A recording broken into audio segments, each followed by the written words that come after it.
I got so much motherfucking design on right now. Break it down, bring it back, make it clap. I got 3 old thoughts, new guap, wear that thing. Bitches on my line, and you know. Assalamualaikum warahmatullahi wabarakatuh. Bismillahirrahmanirrahim. Allahumma shalli ala sayyidina Muhammad wa ala ali sayyidina Muhammad. Yang sama-sama kita hormati Ibu dosen Haliliyah IPD. Baik, di sini kami dari kelompok 1 akan mencoba mempresentasikan makalah kami yang berjudul Kurikulum SKL, KI, KD dan Taksonomi. Baik, langsung saja. Di sini ada beberapa pembahasan. Yang pertama itu tentang standar kompetensi lulusan atau dengan kata lain SKL. SKL adalah kriteria kualifikasi lulusan yang meliputi domisi, sikap, pengetahuan, dan keterampilan. Kriteria tersebut harus dicapai setelah proses belajar mengajar di sekolah atau madrasah.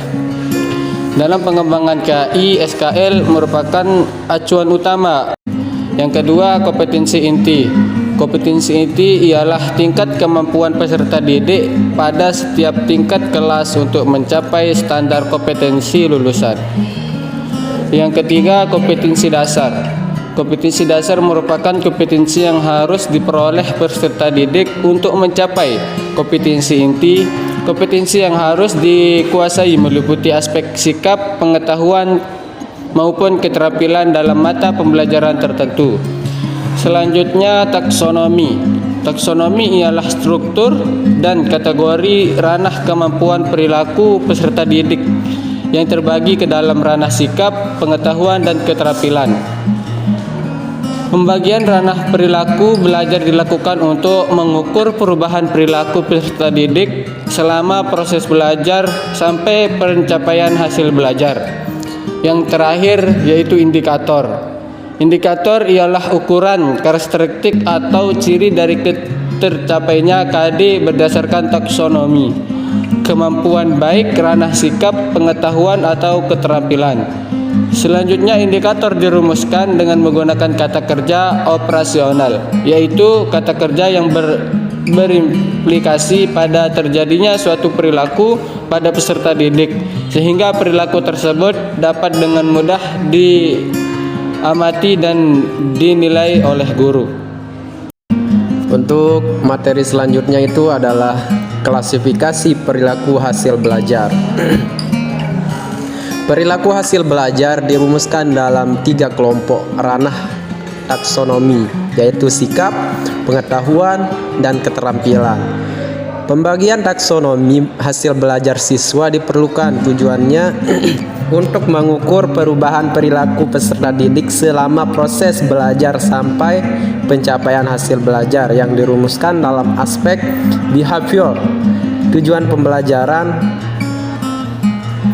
Klasifikasi perilaku hasil belajar berdasarkan taksonomi Bloom yang pada kurikulum 2013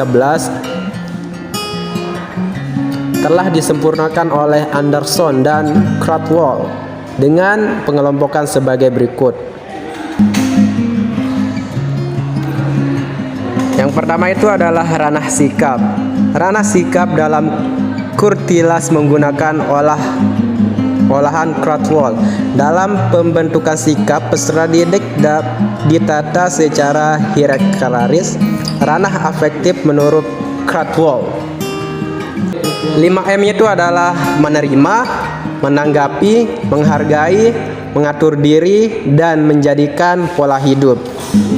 Yang kedua itu adalah ranah pengetahuan.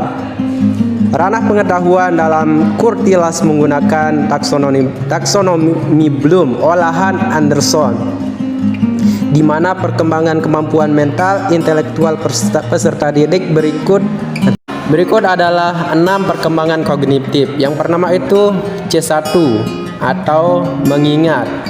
Peserta didik mengingat kembali pengetahuan dan memorinya. Yang kedua itu C2 atau memahami.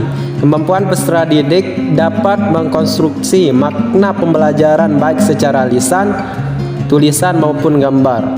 Terus C3 atau menerapkan penggunaan prosedur dalam situasi yang diberikan.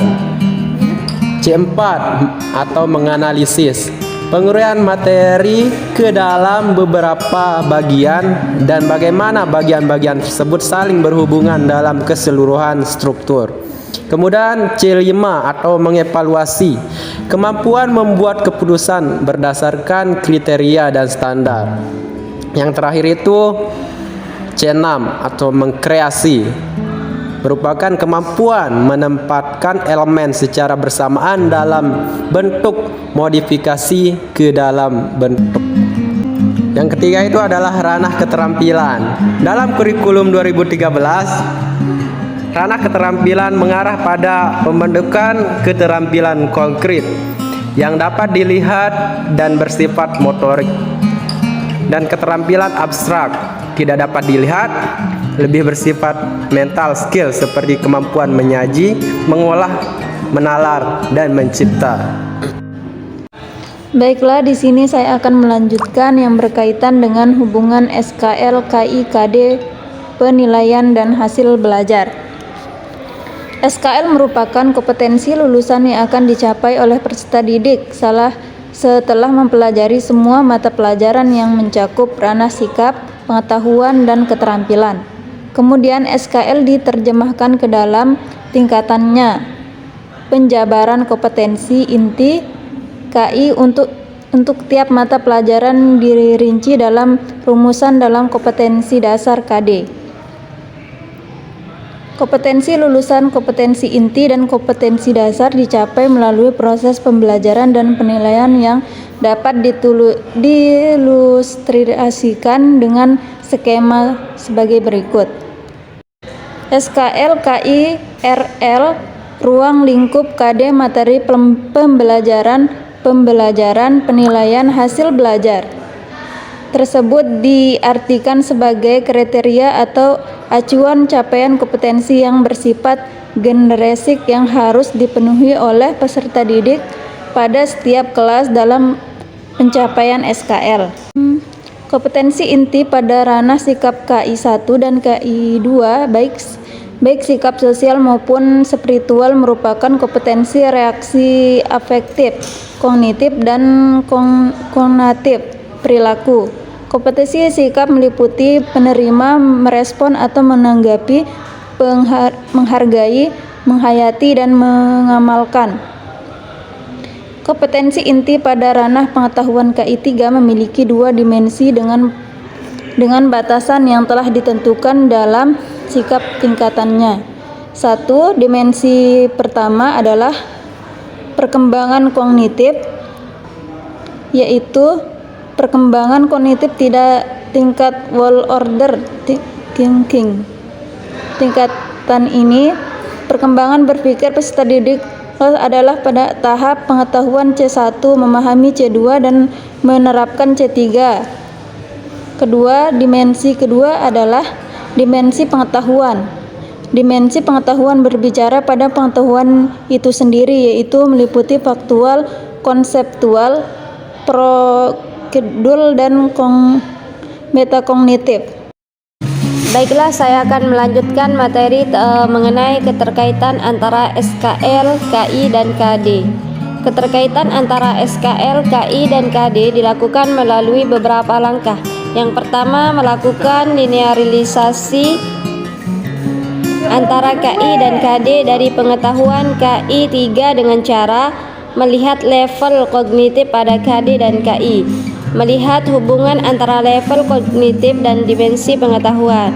Yang kedua yaitu melakukan linearisasi KD dari KI3 dan KD dari KI4. Yang ketiga, mengidentifikasi keterampilan yang perlu dikembangkan sesuai KD dari KI4, apakah termasuk keterampilan abstrak atau konkret. Yang keempat, mengidentifikasi beberapa sikap yang dapat dikembangkan dalam kegiatan yang dilakukan. Pengembangan sikap tersebut mengacu pada rumusan KD dari sikap spiritual dan sikap sosial. Baiklah, kesimpulan dari materi kami yaitu dari uraian pembahasan makalah di atas, maka dapat dipetik kesimpulan yaitu kurikulum adalah rencana pembelajaran yang mencakup tujuan, isi, metode, dan penilaian yang digunakan dalam pendidikan. Kurikulum mengarahkan proses pembelajaran di sekolah dan membantu siswa mencapai kompetensi yang diharapkan. Standar kompetensi lulusan atau SKL adalah panduan yang merinci kompetensi yang harus dimiliki oleh siswa setelah menyelesaikan suatu jenjang pendidikan. SKL digunakan untuk mengukur pencapaian siswa dan menentukan keberhasilan dalam mencapai kompetensi tertentu. Kompetensi inti atau KI adalah kompetensi dasar yang harus dimiliki oleh siswa dalam suatu mata pelajaran. KI mencakup aspek pengetahuan, keterampilan, dan sikap yang relevan dengan mata pelajaran tersebut. Kompetensi dasar atau KD adalah rincian lebih spesifik dari kompetensi inti. KD menjelaskan apa yang harus dikuasai siswa dalam suatu mata pelajaran dan digunakan sebagai acuan dalam merancang proses pembelajaran. Adapun taksonomi adalah kerangka kerja yang digunakan untuk menggolongkan dan mengkategorikan tingkat pemahaman dan kemampuan siswa. Taksonomi Bloom misalnya adalah salah satu taksonomi yang umum digunakan dalam pendidikan untuk menggambarkan tingkat pemikiran dan kemampuan siswa, mulai dari pengetahuan dasar hingga analisis, sintesis, dan evaluasi. Dalam kesimpulan kurikulum merupakan rencana pembelajaran yang mencakup tujuan, isi, metode, dan penilaian. Dalam penilaian, SKL menjelaskan kompetensi yang harus dimiliki oleh siswa. KI adalah kompetensi dasar dalam mata pelajaran sementara. KD merinci lebih lanjut KI. Taksonomi digunakan untuk menggolongkan tingkat pemahaman dan kemampuan siswa. Semua elemen ini penting dalam merancang dan melaksanakan pendidikan yang efektif. Mungkin hanya ini yang dapat kami sampaikan. Kurang dan lebihnya kami mohon maaf. Wallahu muwaffiq ila aqwamit thoriq. Wassalamualaikum warahmatullahi wabarakatuh.